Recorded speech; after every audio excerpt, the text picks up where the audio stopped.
kami memiliki 10 pertanyaan. Oh iya. Di sini kami memiliki 10 pertanyaan terkait dengan Museum Pos itu sendiri. Nah, sebelum memasuki pertanyaan wawancara, maka kepada Bapak untuk memperkenalkan diri terlebih dahulu. Baik, selamat datang di Museum Pos Indonesia Bandung. Ya, perkenalkan, nama saya Jam Syari. Saya salah satu pengelola di Museum Pos Indonesia. Saya kerja di Museum Pos Indonesia itu dari tahun 2012. Kalau di PT Pos Indonesia sendiri itu dari tahun 2010. Bapak sendiri berarti sebagai pengelola museum, sebelumnya menjabat sebagai apa? Untuk jabatan saya itu di PT Pos Indonesia itu hanya sebagai staf ya, alhamdulillah ada staf. Nah kalau untuk di museumnya sendiri itu kami itu kan di bawah tata kelola administrasi ya. Nah tata kelola administrasi itu merupakan bagian. Nah divisinya sekarang itu adalah divisi corporate communication. Nah, korporat komunikasi membawahi salah satunya adalah tata kelola administrasi. Tata kelola administrasi membawahi salah satunya adalah Museum Pos Indonesia Bandung. Kalau di PT Pos Indonesia, saya itu sebagai staf dari tata kelola, hanya saja ditempatkan di museum. Di museum ini sebagai salah satunya adalah sebagai kuratornya. Baik, mungkin lanjut saja ya Pak ke pertanyaan. Yang pertama akan ditanyakan oleh rekan saya yang bernama Karin Kurnaini. Maka dipersilakan. Ya, sebelumnya perkenalkan Pak, izin saya Karin Kurnaini, mahasiswa Sejarah Peradaban Islam Fakultas Adab dan Humaniora dari UIN Bandung. Pertanyaan saya terkait seragam pos Pak. Pertanyaan yang pertama itu, bagaimana proses pengumpulan dan pelestarian seragam pos yang saat ini sedang dikoleksi di Baik, untuk seragam ya, seragam itu masuknya kan ke peralatan ya, peralatan. Karena kami ini hanya menyajikan koleksi itu secara garis besar itu hanya 3 jenis koleksi. Pertama adalah koleksi filateli, diantaranya adalah perangko, kedua peralatan, dan ketiga adalah koleksi sejarah.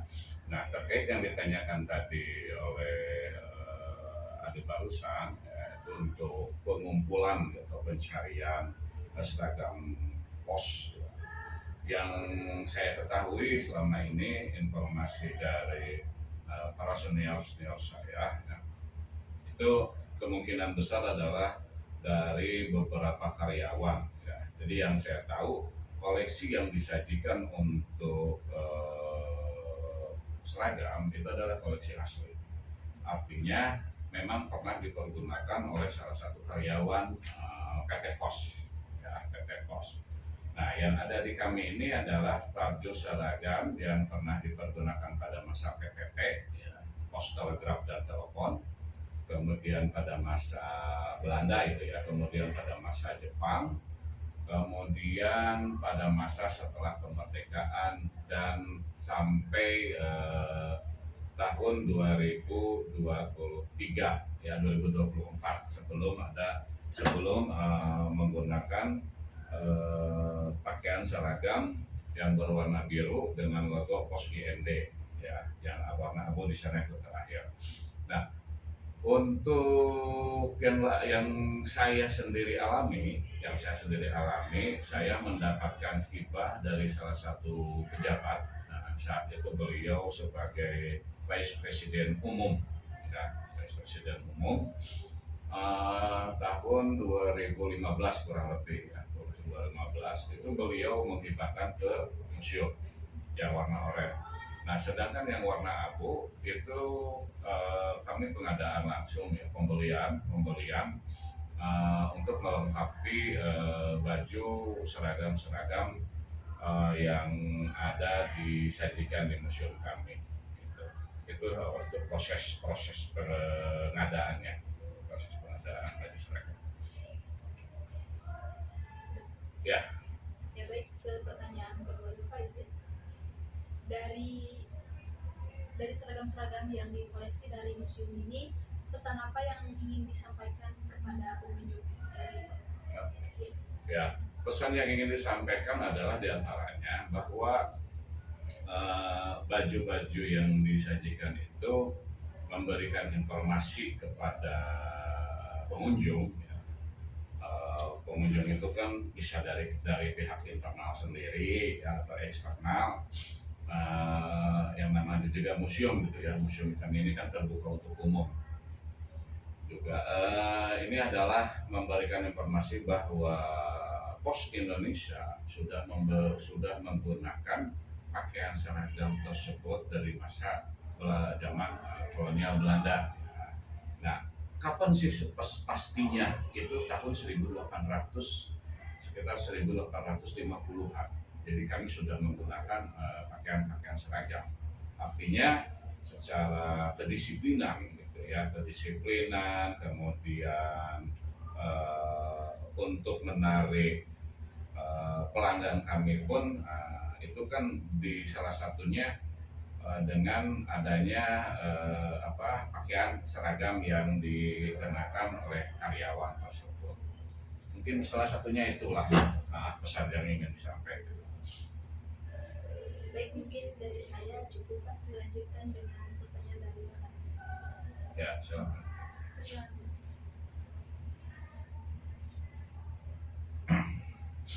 Perkenalkan, nama saya Ani Mardikin Indonesia dari jurusan Sejarah Peradaban Islam. Saya ingin menanyakan dua pertanyaan juga. Yang pertama, tahun berapa beberapa kendaraan yang ada di sini dibuat atau digunakan? Terkait kendaraan ya. Nah, untuk kendaraan pun ini masuk peralatan. Ya. Pertanyaannya kan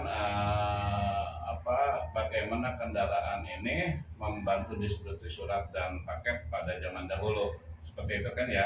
Kemudian tahun berapa kendaraan ini dibuat atau digunakan dan siapa pembuat kendaraan ini. Nah, saya akan coba menjawab dari apa yang saya ketahui. Nah, kendaraan contoh ya, kendaraan sepeda. Nah, sepeda itu merek Valtor dibuat di Jerman Barat ya, tahun 1938.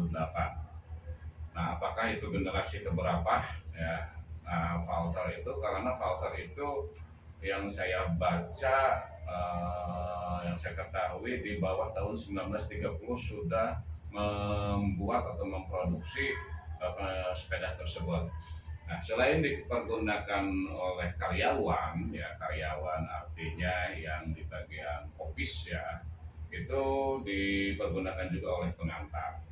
Oleh pengantar yang mengirimkan surat, paket, parcel, dan kiriman-kiriman lainnya. Kemudian untuk motor kami itu pernah menggunakan produk seperti selain yang teman-teman lihat ya, itu ada juga produk-produk yang lainnya. Produk-produk yang lainnya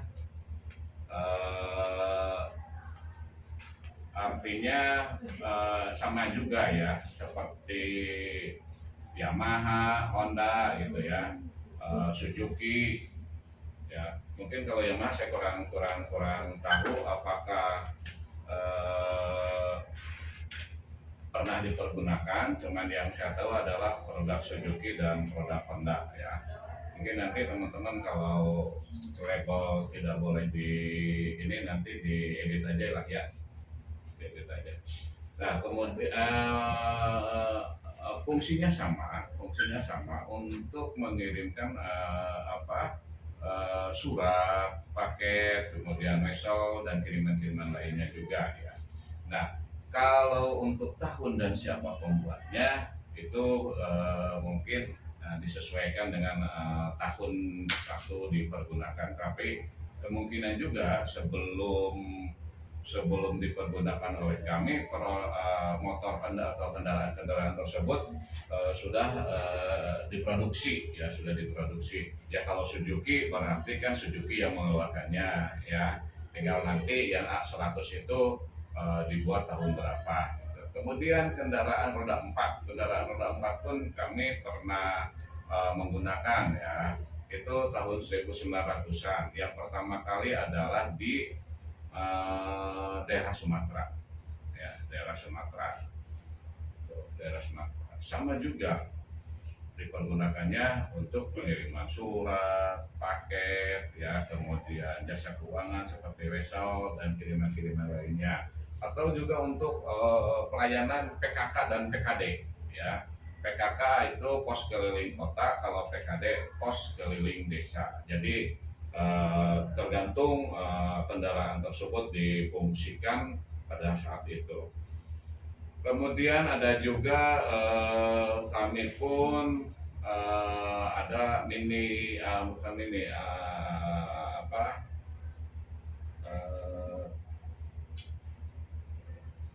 replika dari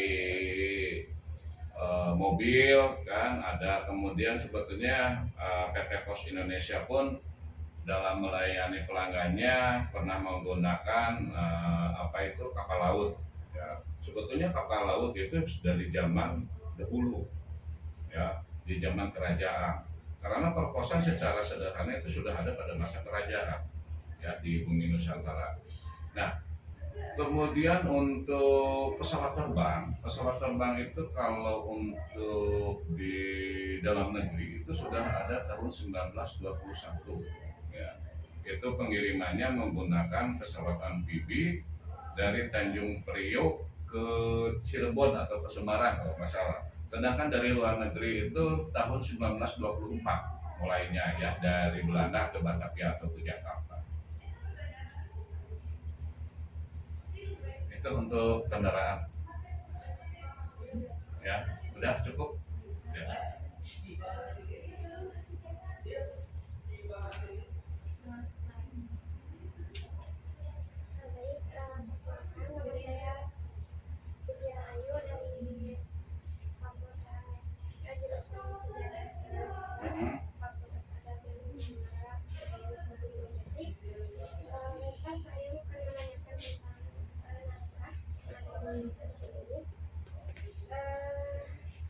Bagaimana sih awal mula perkembangan sistem pos di Indonesia, dan apa peran Mas awal dalam mencetak sejarah museum pos? Ya, itu pertanyaan pertama ya. Sebetulnya kalau secara ini sudah mulai ada teratur gitu ya, itu ketika kedatangan VOC ya 1596 itu dengan membawa surat dari kerajaan Belanda ke Batavia dan Banten. Kemudian tahun 1930-an lah ya, itu mulai ada yang namanya penyortiran surat. Kenapa harus ada penyortiran surat? Itu karena takut adanya informasi yang bocor ke lawan dagang VOC, sehingga harus ada penyortiran surat terlebih dahulu. Nah, ketika ada surat yang datang dari luar negeri ke Indonesia, itu sama juga disortir, cuman nanti akan dipapang di gedung penginapan kota ya. Kalau zaman saya itu kayak mading lah gitu ya, kalau di sekolah-sekolah itu. Nah, untuk pelayanannya sendiri sebetulnya itu tahun 1746, tepatnya tanggal 26 Agustus 1746 itu merupakan kalau dulu hari pelayanan pos. Nah, kesini baru ditetapkan sebagai hari ulang tahun pos. Jadi hari ulang tahun pos itu tanggal 26 Agustus 1746. Nah, kemudian peran naskah-naskah awal ya dalam mencatat sejarah tersebut. Nah, di kami di sini ada naskah ya atau sumber mungkin ya maksudnya ya, buku sumber. Buku sumber di kami ada 5 buku ya, sejarah perkembangan pos dan telekomunikasi jilid 1 sampai jilid 5. Di situ ada tercatat ya sejarah sejarah tentang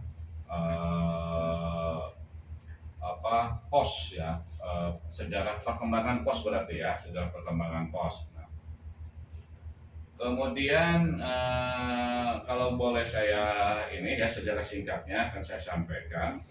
Ini sejarah ini maksudnya ke sejarah singkat pos ya, perkembangan pos ya.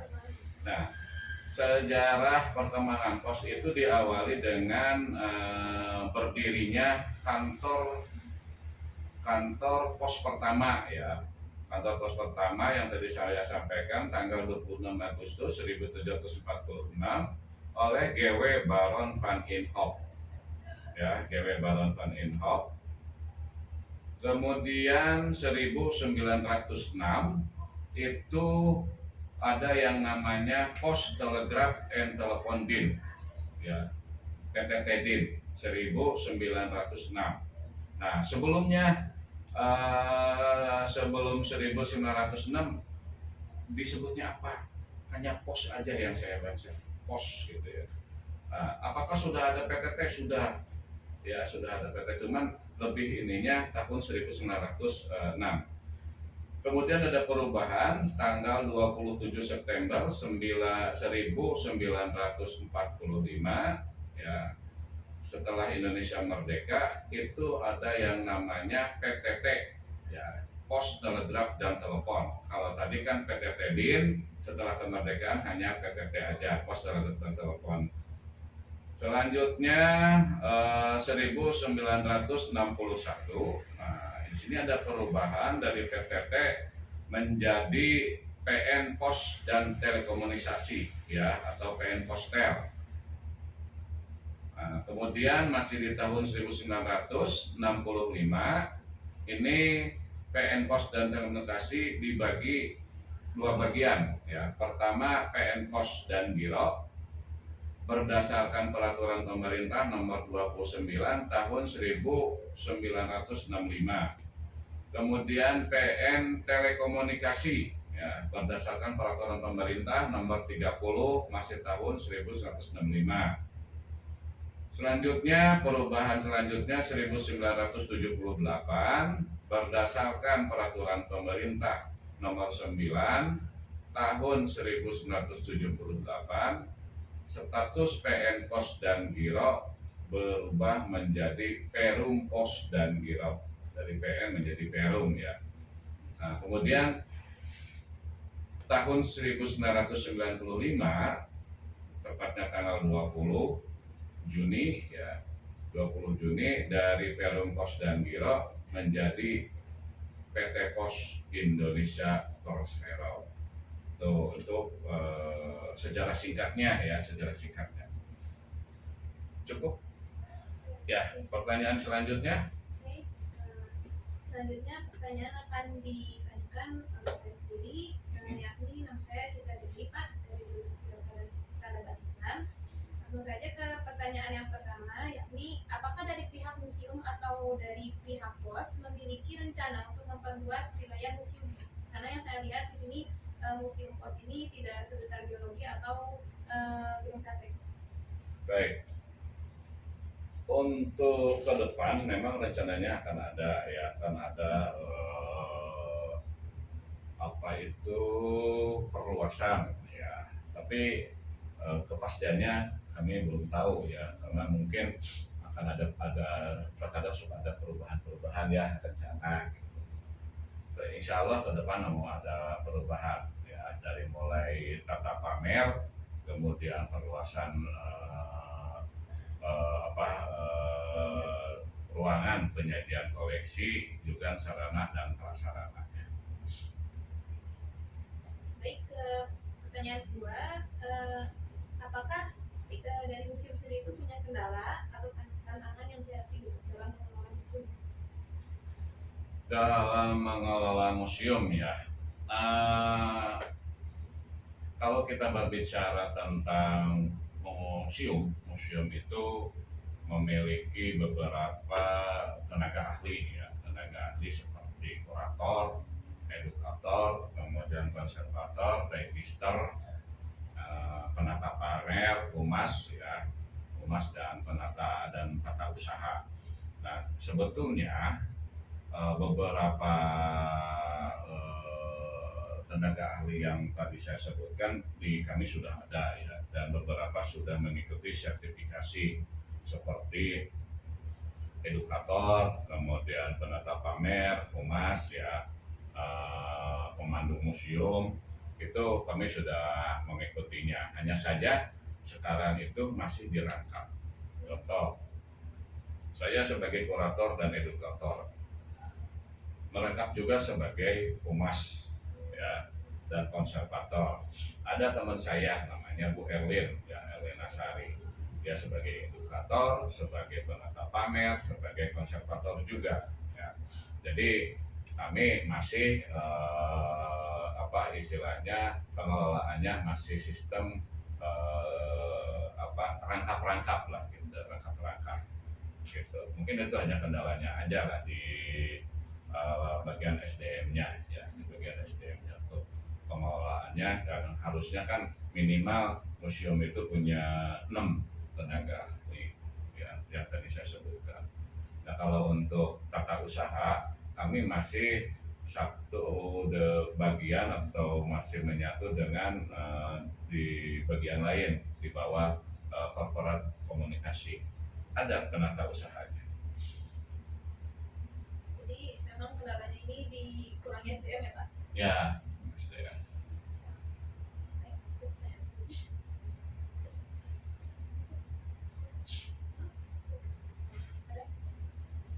Sebelumnya Pak, perkenalkan nama Ya. saya Purwatu Aini Aidan Nasution dari jurusan Sejarah Peradaban Islam.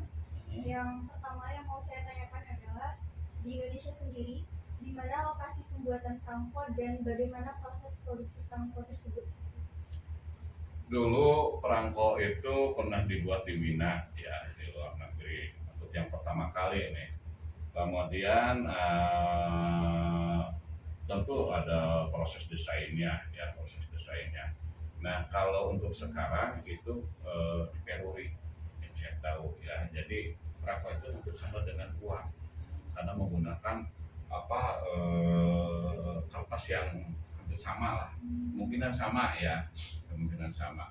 Nah, itu dari mulai desain yang saya pernah lihat, ada teman gitu yang mendesain dulu perangko.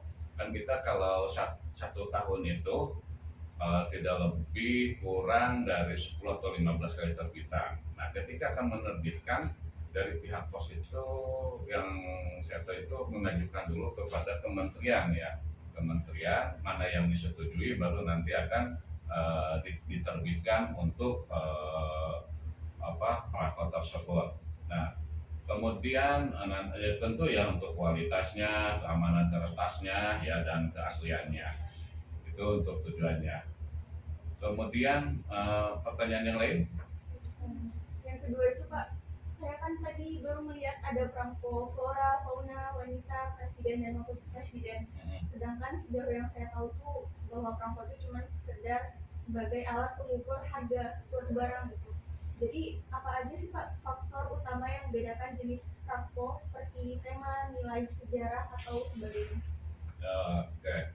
Nah, untuk perangko itu kan ada perangko ini ya, jenis perangko ya.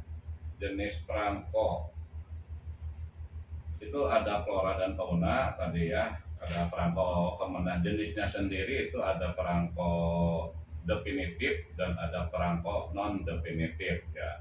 Perangko definitif itu terdiri dari beberapa jenis juga, yaitu perangko istimewa, perangko peringatan, perangko amal, kemudian prisma.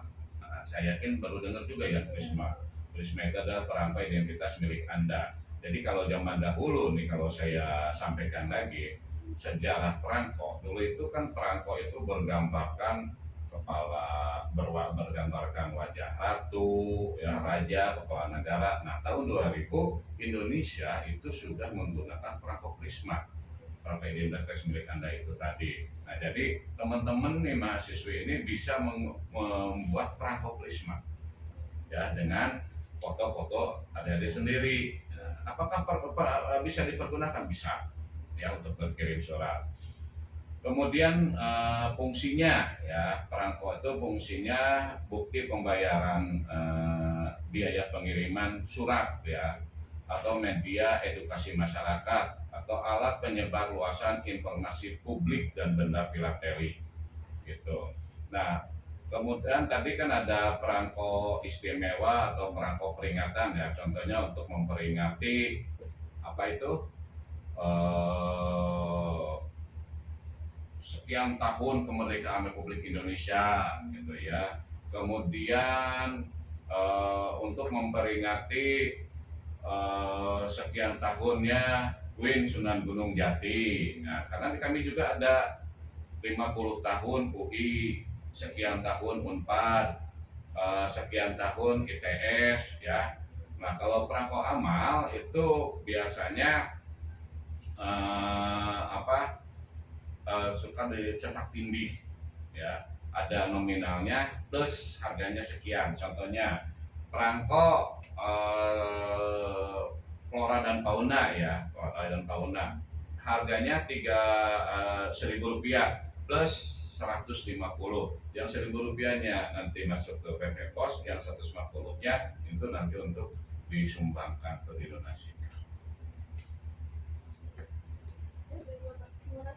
Baik. Mungkin ini pertanyaan sebagai penutup ya Pak dari saya pribadi dan mewakili teman-teman. Apa pesan Bapak sendiri gitu untuk kami sebagai mahasiswa sejarah? Baik, saya akan mengutip pernyataan dari Presiden pertama Republik Indonesia. Jangan sekali-sekali melupakan sejarah, atau yang disebut apa? Jas merah ya, gitu. Nah, ini teman-teman yang dari prodi sejarah ya, yang prodi sejarah, ya tugas kita lah untuk melestarikan sejarah dan kebudayaan mungkin ya Republik Indonesia yang tercinta. Nah, melestarikan itu kalau menurut saya pertama kita mengumpulkan, ya, mempelajari. Setelah kita mempelajari sejarah tersebut, kemudian kita menginformasikan juga kepada publik. Nah, publik di sini kalau kita terlalu jauh bisa juga kan ke adik kita, ya sharing dengan teman, sharing dengan kakak, dengan orang tua, ya. Karena kemungkinan karena sekarang kalau menurut saya ya sekarang itu sudah ada digitalisasi ya.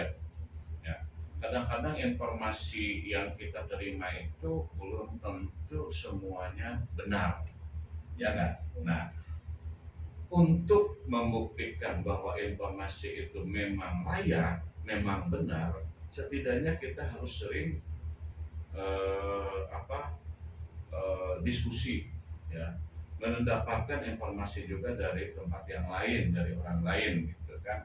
Nah, itu kalau kata Rocky Gerung bilang, untuk membuktikan bahwa informasi itu hoax atau tidak, ya harus sering-seringlah kita mengupload gitu ya, atau menjadikan, kalau saya bicara, dijadikan status lah atau di-share ke yang lain itu hoax atau tidak. Nanti kan akan ada komen balik ya dari teman-teman hoax atau tidaknya. Nah, terkait sejarah yaitu kita harus melestarikan. Bukan hanya mempelajari kan, kalau melestarikan bukan hanya wah ini buku sejarah nih, aku simpan, aku ambil, oh aku dapat pengetahuan terkait sejarah UIN umpamanya ya. Udah dijamin aja, cukup berhenti di kita. Nah, jangan seperti itu. Nah, kami sebagai pengelola museum, saya tidak hanya membaca dari buku, ya. Ada buku yang diterbitkan oleh pihak internal, ada juga yang dari pihak eksternal. Kemudian ada juga dari sumber lisan, ya. Saya ngobrol dengan senior-senior dari PT Pos, saya juga ngobrol atau mendengarkan informasi dari publik, ya, dari publik. Nah, terkadang kami khususnya saya sendiri itu menyimpan satu koleksi, tapi saya masih ragu-ragu informasinya, masih ragu. Nggak masalah, karena dari kesalahan itu nanti publik akan memberikan umpan kepada kita. Oh, Dek, Mas, Kak, Pak, ini informasinya sebetulnya seperti ini, seperti ini. Dan saya sendiri tidak akan menolak, tidak akan membantah. Oh tidak, maka begini, saya orang pos lebih tahu dong, gitu kan informasinya. Nah, idealnya memang harusnya seperti itu, ya. Tapi kita juga jangan menutup diri, ya, keterbatasan kita. Nah, kalau memang informasi itu memang benar, ya kenapa tidak kita terima? Kemudian nanti kita share lagi kepada pengunjung yang lain. Ya. Apakah saya setelah menerima masukan-masukan saya juga simpan? Tidak. Saya juga obrolin lagi dengan para senior-senior saya, ya, kadang-kadang sambil ngopi lah gitu, ya, silaturahmi lah gitu. Nah, itu pesan saya, ya, bisa ditangkap lah ya, ya seperti itu.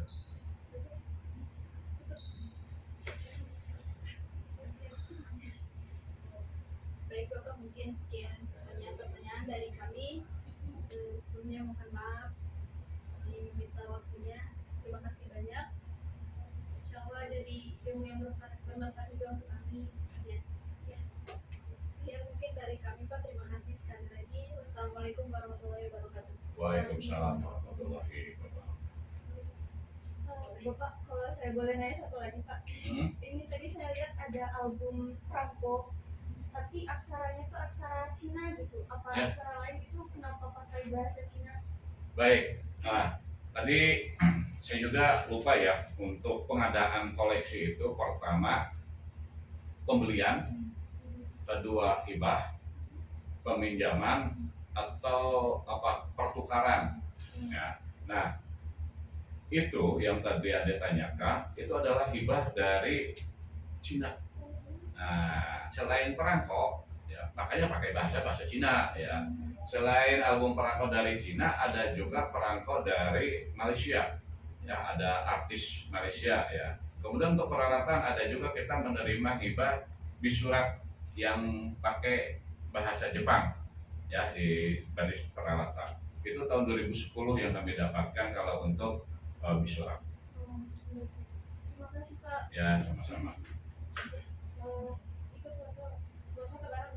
Oke.